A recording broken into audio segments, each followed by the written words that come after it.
Hello everyone and welcome back to another video. In today's video we are going to be doing something rather unusual for this channel, and that is we are going to be looking at a Lego set.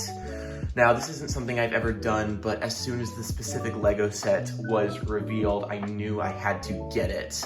That is, of course, as you can see in front of you, the Lego Icons Concorde. This was such a unique set, something that had never really been done by Lego before, and as an AvGeek and a Lego fan, of course I had to pick this up. This massive set contains 2,083 pieces. It's given the set number 10318 and is recommended for ages 18 and up. It also does bear the Airbus logo. I'm not 100% sure why that is. I think that might just be because Airbus technically own the branding rights of Concorde now. I'm not 100% sure, but either way, I am very, very excited to get this set built. So without any further ado, let's do that so we can take a look at it. And here she is in all of her glory, the Lego Concorde.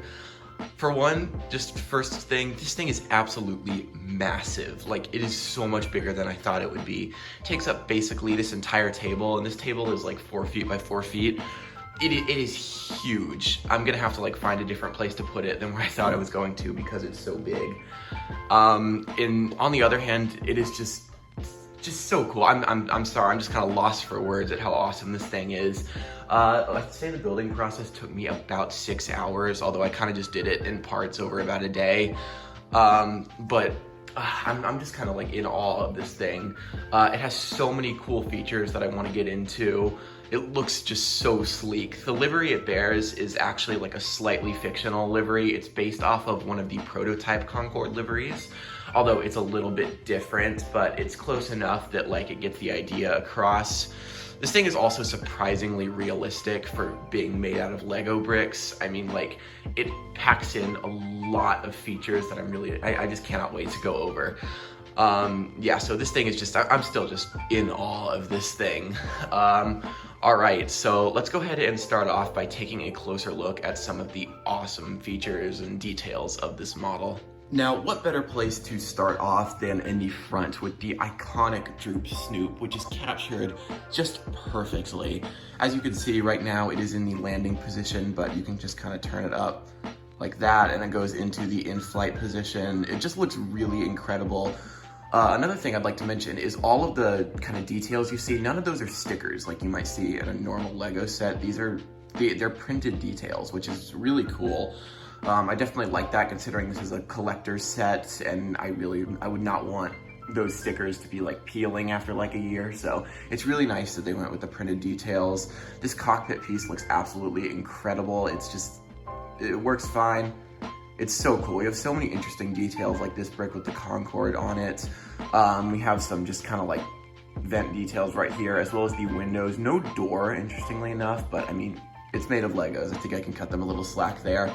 And next up, of course, we have one of the antennas right here, which is represented, as well as the front landing gear, which is really cool. The landing gear are actually retractable. I will show you that in a little while.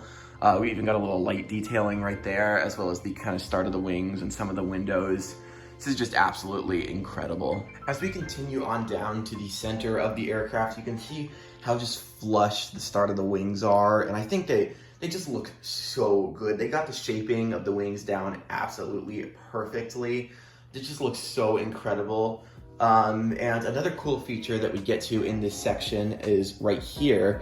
As you can see, it's kind of difficult to actually like remove. Let's see if I can do it right here on camera. But this section will actually come off. There we go. To reveal some interior space. Now, let me zoom in to show you guys what that looks like. As you can see right there, we have some of the iconic 2-2 seats of the Concorde. It's a very small cabin, as well as some bathroom details. You have a toilet there. It's just a hallway. Just a little section with the interior. All the other sections don't have any. They're actually hiding some mechanisms for the rest of the model, but I'm glad that they included this. I think this is really cool, and just you can remove that section and see that interior. I think that's just really awesome. It's another really cool feature of this set.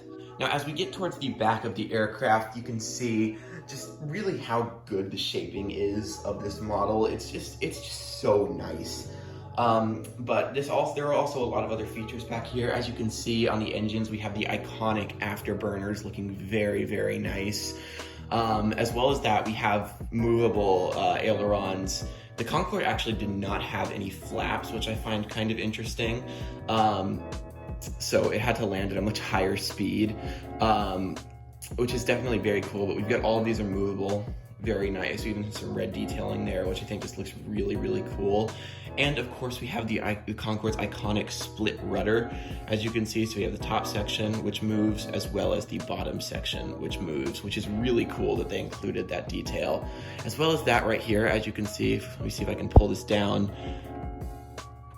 Kind of a difficult thing to reach, but we've got, well, we'll see. There we go. The iconic kind of back wheel there that was used to make sure the aircraft did not have a tail strike, which is another very cool detail they included. It's just a little black stud there. It's really, really nice. I'm really glad that that's a detail they included, and it's retractable as well. Back here as well, we also get to one of the main functionality bits of the aircraft, which is the tail cone actually turns to retract the landing gear. I'm going to try and show you guys that the best I can, but it's going to be kind of difficult considering how big this is. So let's do that. All right, so I've just gone ahead and removed the tail section so I could kind of prop it up to show you guys the underside. And for one, I'd like to point out how detailed the underside is as well. There aren't any like studs or reverse studs showing. The engines are incredibly well detailed. They look so awesome. The landing gear themselves look really nice. You can even see the mechanism there for putting them up, and you can also see the stand hole there. And it's just so flush looking, and it's really nice. So quickly, I want to show you guys how you can actually put the landing gear up. So it definitely takes a minute. So we're gonna go ahead and get started doing that.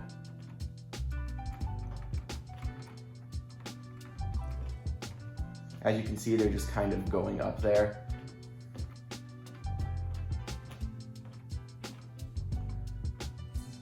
Oh, and the front landing gear has kind of caught there. That does seem to be an issue. Sometimes the landing gear will get a little bit caught and you have to push them in the rest of the way. But they do go all the way in if you want to display the aircraft in its in-flight position, and that looks really nice. There are no coverings for it, but from the top side, you literally cannot tell. And it just looks absolutely excellent. Overall, it's just so nice.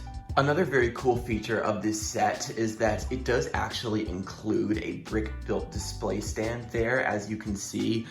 And it kind of just fits right into the underside of the model, and it's on there good. You can see it's not gonna like just fall off. It's on there pretty sturdily, despite how big it is compared to the model is compared to the stand.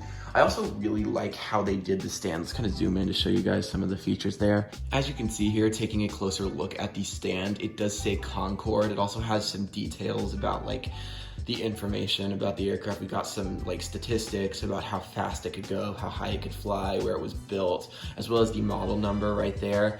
I absolutely love the design of this stand and how it's kind of like simulated wood and metal, just like you might see on a regular model aircraft. I think it's just a really great design, and it's totally made out of Lego bricks. Like everything on here is made out of Lego bricks, which is just another cool thing about this. It's really just an excellent design, and I'm really happy that they included this, and it's really, really, really nice. Something else kind of cool that was included as a part of this set are, as you can see, we have all of these orange bits here. Some of these are just like one brick and others are like little like builds themselves.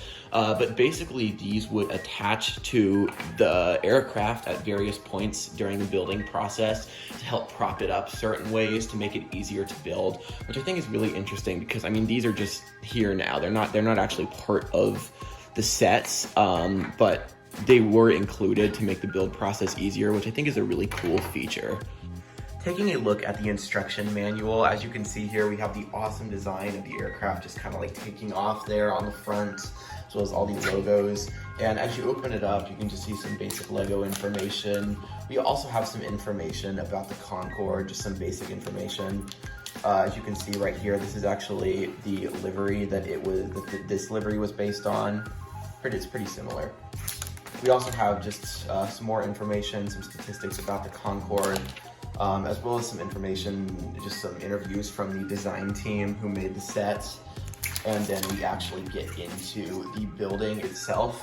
Let me see if I can find an example of this, but yeah, here we go. Something really cool, as you can see, we have these little designer notes throughout the build process that just kind of explained either some real facts about the Concorde and then like how they were incorporated into the actual design of these sets and the building process. Like this one says, as you can see, Concorde had a tricycle landing gear configuration.